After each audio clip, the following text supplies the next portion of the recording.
با این روش 100% آنتن همراه اولت رو میتونی فعال کنی. اول سیم کارت رو حالت 2G قرار میدیم.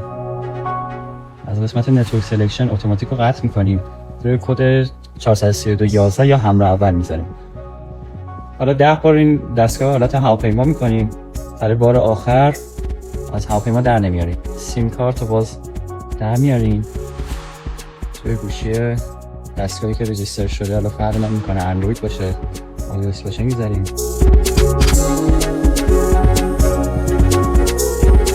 خب ثبت میکنیم آنتن بیاد.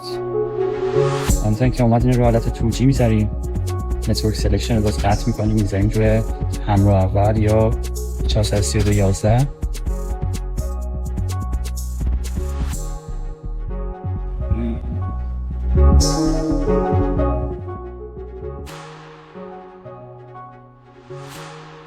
روی همراه اول میذاریم و یک تماس دوباره برقرار میکنیم.